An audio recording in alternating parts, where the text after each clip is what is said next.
Hello, welcome to Faces of the MRM, Faces of the Men's Rights Movement. Today we have Les Bender. Les, how are you? I'm good, good. How are you doing? I'm doing very well. Les, I've known you for almost 2 years now. Yeah. Yeah. You are a member of the National Coalition for Men, Mhm. and you're kind of a big deal in the men's rights movement. You're kind of an important face in the men's rights movement. So it's kind of an honor to have you on today. Well, thank you. Thank you. It's good to be here. And thank you for saying that. Um, I try. Well, you are one of the people who inspires me as an MRA, and then it's people like you that's the reason why people like me exist at all. It's the reason why the men's rights movement exists today at all. You've been doing this for a long time. How long have you been involved in the men's rights movement? Oh boy. Well, I'd say I started getting interested around 2015, 2016. I was beginning my, I guess you would call my healing journey. And at some point, I started getting better. I started feeling better and doing better. And, the downside for that is when that happens, you look around and you start to realize that, everything that's wrong isn't my fault. Some things are just messed up, and then I started just like looking around places like YouTube, and by accident I came upon some videos by uh, um, Karen Strawn and Diana Davison, who were kind of lone voices back then, a little more than they are now. Yeah, Um, 2014, 2015. People yeah, don't realize how long ago that was in the men's rights movement. Now we're talking about practically the dark ages. pretty much. I mean, it was there was a lot of it that was not appealing to me because it was it was just like too angry and too um I don't know, undeveloped. Yeah. It's like they knew they were mad, and they knew, they could like scream and shout about it, but there was, I was looking for solutions. I was like, so yeah, this is bad. What do we do? And like I said, people like Diana and Karen, later on Allison Tiemann, Paul Elam, Warren Farrell, like much more familiar names, uh, started to make sense to me, whereas prior to getting better, I probably wouldn't have given it the time of day. I wouldn't have thought about it. Yeah, undeveloped is a good way to describe those early days. Yeah, I guess the next logical question is, what was it that brought you into the men's rights movement? What was the journey that led you here? You say sure. you healed. If you want to talk a bit about that? Yeah. Um, well, like I said, it was a lot of attention to people like Karen and Allison and Hannah and Brian, the Honey Badgers, who, you know, they uh, they talked sense a lot of the time. I mean, like anybody else, I didn't agree with everything, but it was talking sense in ways that I just wasn't hearing anywhere else and never had before. And so when the ICMI came to Chicago a couple of years ago, um, I decided to go. You know, and I had the support and encouragement of the people who were trying to support and encourage me. So I did, and it just happened at one of the panel discussions that Tim Goldich was sitting behind me. And he was one of the people, like I said, he wasn't involved in the panel, but he was asked to stand up and introduce himself because, he's kind of OG. I mean, he's been in this Oh, gee. forever. Yeah. And so he did, and he just mentioned that, this is an MRA desert. the area that I live in, and I knew he was right. That was obvious, so I stood up and turned Which is around. funny because Chicago is kind of an oasis now, if anything. I think so. I mean, I think in that time, between then and now, there's, excuse me, there's a lot more attention, and a lot more, at least willingness to listen to what we have to say than there had been before. But remember, that's in the face of some pretty deeply entrenched and long-standing political and social interests that, want for us to stay quiet. So it's not, and it's like it's happening, but it's bumpy. I mean, there are a lot of places that, even now, we can't be very forthcoming without getting a lot of flack. One thing while I was listening to your discussion with Aaron is that there's, as I spend time with a lot of people that don't quite see things the way you and I do, and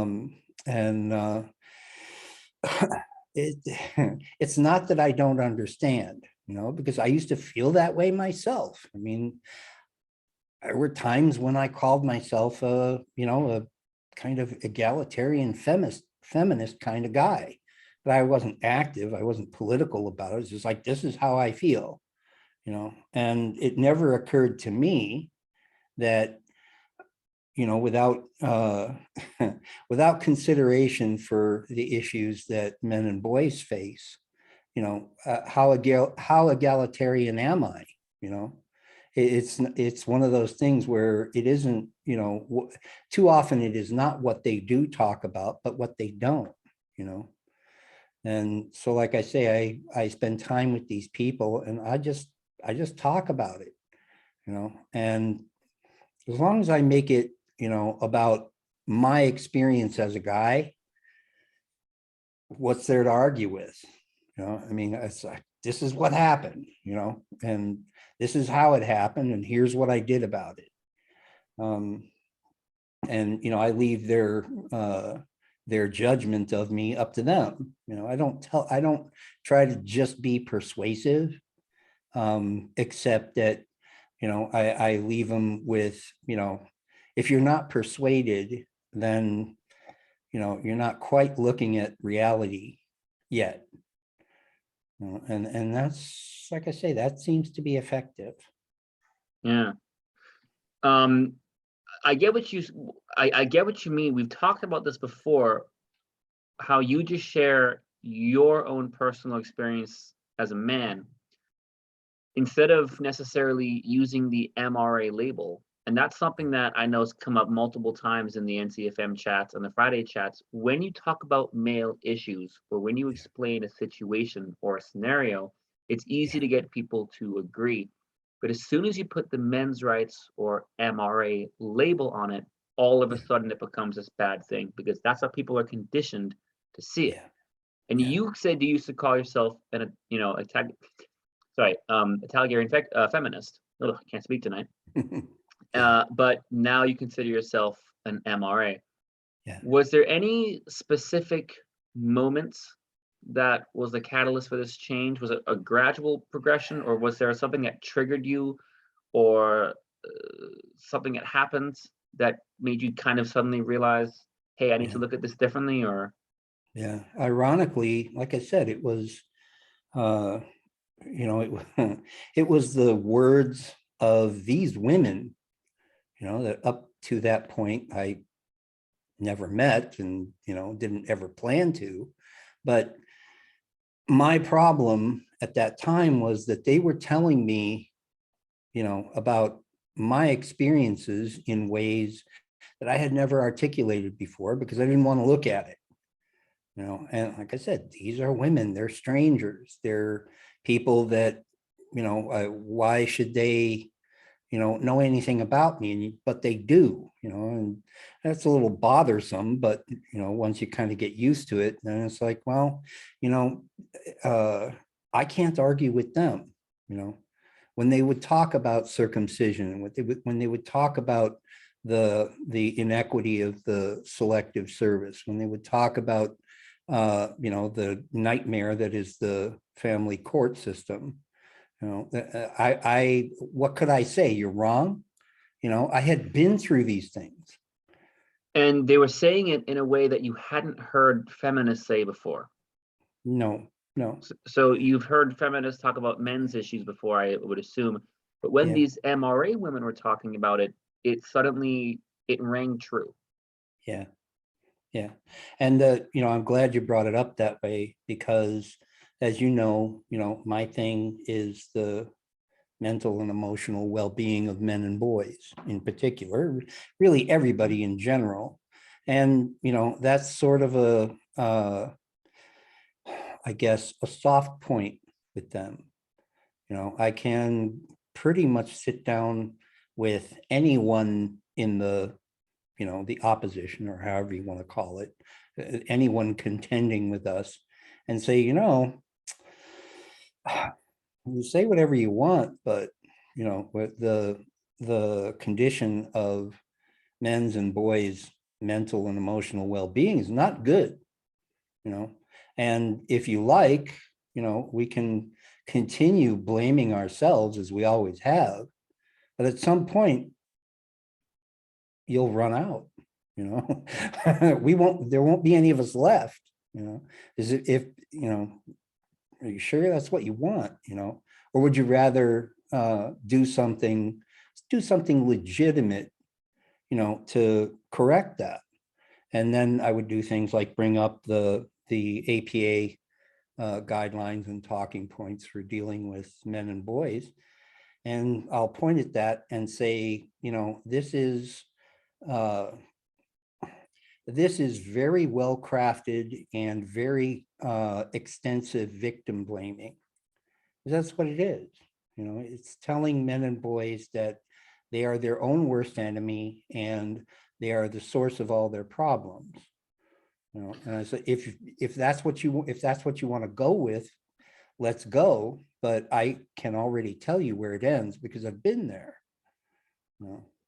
And that's why I kind of am skeptical about whether feminists approach the conversation of toxic masculinity in good faith. Feminists, as you say, will very quickly agree that there is an issue with men's mental health and mental well-being, but I wonder how good faith some of that is, because I don't like how feminism has taken upon itself to define toxic masculinity on behalf of men. Because feminists will say, toxic masculinity, one of the facets of toxic masculinity is how men and boys don't feel able to express themselves. They don't feel able to express their emotions. But hang on, me and you talking about men's rights, that is expressing yourselves. Me being an MRA is me expressing themselves. All of a sudden, I get called an incel or misogynist. Hang on, I thought you just said men should be allowed to express themselves without being shamed for it. It seems like what you actually meant is you want men to express themselves in a way you approve of. Yeah, that's not the same thing. That's No, not it men's. isn't. That's not men's liberation. That's men's restriction. And so Yeah. that's kind of. Do you find your dialogue with feminists? Do you think they're productive? Do you think they're good faith? Yeah, because what you just said, the limits and the gatekeeping and the redefining of that which is deficient, toxic, um, poorly adapted among men. I can just tell them, look, if you think that's all there is to it, then you don't know me. Like, you don't understand what I've been through and what I've had to do to overcome it. And what I've had to do, like, being able to express myself. The hell of it is that, like, I can express myself comfortably and easily in this way that they're wanting and expecting. But then I will have to say, that's not all there is to it. That I have this interior life that if I don't if I don't talk to you about it, you won't ever know, like the few conversations that you've had, that we've had with Erin and that she's put out on her YouTube videos is this kind of surprise and shock, at us being honest, and us expressing ourselves and explaining ourselves. And when I do that, I get the same thing. I'll get a lot of like, well, I never knew that, or nobody ever explained it to me that way. And I said, well, it's because, I'm expected to be this performance for you, where I express myself the way you want me to. So, but, if I do that, that's a lie.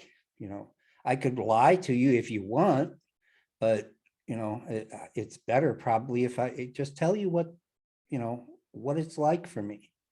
And then, I'll lead from there into saying that, it's affronting and frustrating for any man to explain to you what your experience as a woman is. Oh yeah, it's terrible, So, well, how would I be any different than that? Like sometimes y'all get close, but usually it's by accident, and it's covered in a lot of, like I said, a lot of victim blaming and a lot of gatekeeping about how much of who I am and how much of my masculinity, is valid and is worth holding on to. That like ongoing struggle, at least with the online discourse, is for them to come up with a definition of that masculinity which is positive, which is healthy, which is useful, because they can't. And I'm like, then don't try, let us do it. We're the guys, we can provide a description, and a construct for healthy masculinity, and we don't even have to be mad about it. We can just be who we are. And do you think a men's movements, not necessarily the men's rights movement, but a men's movement in general, an independent, separate men's movement is necessary to achieve that? Yeah, it's an unfortunate reality, but to confront and to address the political and social discussions, we can't do that from within feminism, for example. We can't do that. It's very difficult to do it from within some already existing structure that, like I said, has been ignoring us up until very recently. It's like, what could you and I bring to that table? You see what I mean? It's not a Yeah. matter of, I'm not the kind that says, oh, you're of no use to me. It's more along the lines of, honestly, I'm no use to you. And I can be over here and do what I got to do, with people for whom I can be useful, that we can be useful. Yeah, But you wouldn't take it upon yourself to explain to a woman what it's like being a woman in America, mm-mm. and I you just ask for the same in return. right, I let them tell me, and I mean, I'm not a a complete idiot. If a woman tells me, my life experience has been this, and this, just out of their own life, why would I not believe that? And like I say, once I do that, then I can turn and say, I can do the same thing for you. I can tell you what my life as a man has been like, and then you'll know, and there won't be any guesswork, and you won't need a panel of experts you know, to try and map it out for you, because it's not that complicated. You know?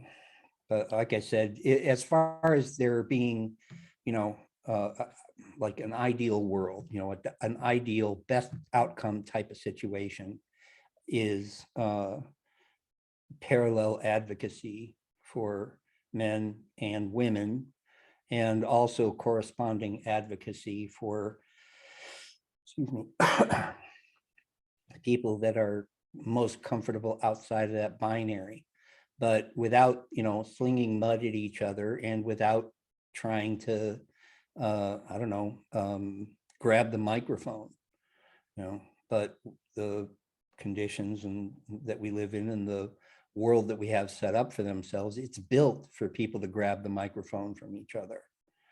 You know? And like I said, when I have my best moments, and when I really feel like I'm seen and heard, it's away from all that, you know. And like, even what we're trying to do here, you know, I want for at least my little bit of it to be as much of just that as I can possibly make it. Because if things go well, a lot of people are going to see you and I talking about this, you know, and I want for them to make sure that uh, if I'm not an expert in, you know, gender relations and gender politics, at least I'm fairly familiar with myself, you know, and I have no reason to lie, right? You had asked me about the time spent kind of getting going on this, and getting familiar with it. And it was a very uncomfortable time. I mean, I was recovering from like very nearly fatal alcoholism, and just starting to try to deal with some, well, I'll just call it complex childhood trauma, so I don't have to go into a whole rabbit hole. But so I wasn't, you know, I wasn't very comfortable, and I was, you know, in the beginning I was unemployed and homeless and without any friends, except for people that kind of were trying to pick me up and dust me off and all like that. Um, and so, you know, it was, like I said, it was a bumpy ride. Um, but, you know, I don't want for other men to have to go through all that just to feel like they're welcome and heard and believed, you know, and that they're not just, you know, toxic by nature, and that they're not, you know, deficient to live in the modern world because of their masculinity. You know, again, referring to Aaron, you know, men do good things in the modern world. You know, we accomplish a lot. We're not perfect, and sometimes we go way too far, you know, but 9 times out of 10, if you see some guy, you know, really hitting a lick and really doing his best and really, you know, like working hard, there's probably some influence of some woman somewhere that's helping to drive it, you know.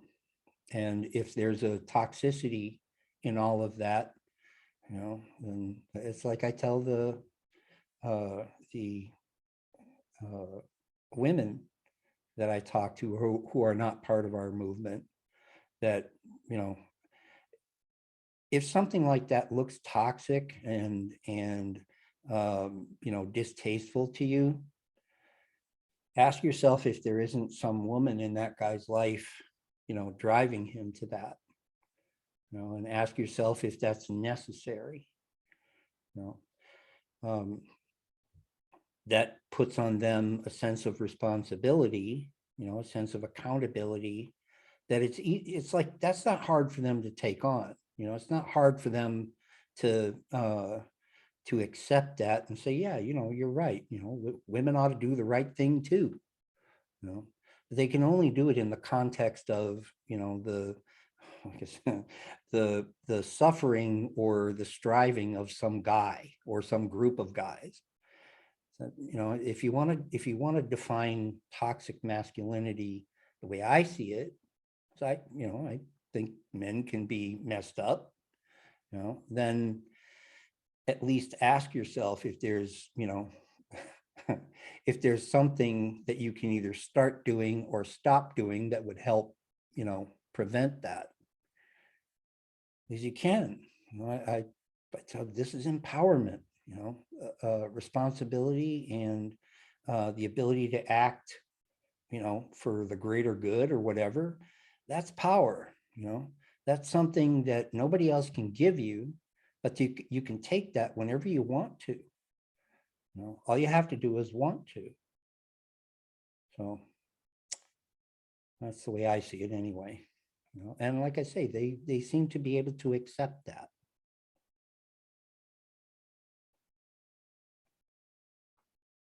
All right, when you make it more personal, again, I think it's when you humanize something, and that's kind of one of the goals I have of this documentary, this miniseries, is to kind of humanize the men's rights movement. It becomes easier to relate to, thus harder to dismiss. Yeah.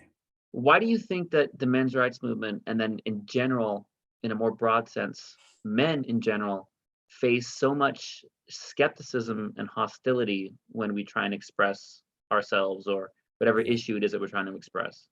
Yeah, so I guess the short answer, which is not that short, but like I said, there are forces at work in all of this that have a very vested interest in as much um, like, I don't know, obedience, acceptance, um, tolerance from ordinary men as possible. Of even, to be accepting of that which is really kind of unacceptable. Because, like I said, there's money and there's power, there's influence that's at stake, in the face of men just asking to be, allowed to be men, and to be left as masculine, to be left as human. I was in another conversation with another group of men earlier today, and the guy was talking about his day-to-day routine. He's like me, he's a trauma survivor, and he's like, it was getting hard for him to feel human, right? And he was just kind of shocking himself even being able to say that out loud. And I was like, man, hate to say it, but that's the norm, right? That silent acceptance is what is expected of us.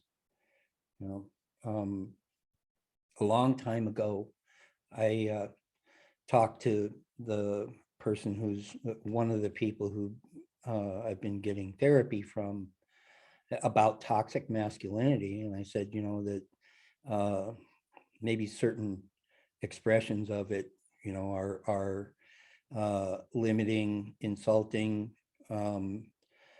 injurious, and a problem for women. I said, enough of that kind of masculinity just kills us. I mean, we just end up dead, either by our own hand or overwork or, reckless accident, whatever. I mean, I would never say that an excess of masculinity can't be fatal, because it can, but at the same time, like I said, this is one of those places where you got to be really careful not to blame the victim of that excess and that experience on the person suffering it, because I'm living proof that if that's all you do, we continue to suffer it. We don't change, we don't get any better. All we do is just keep getting sicker and keep disappointing and being disgusting to people.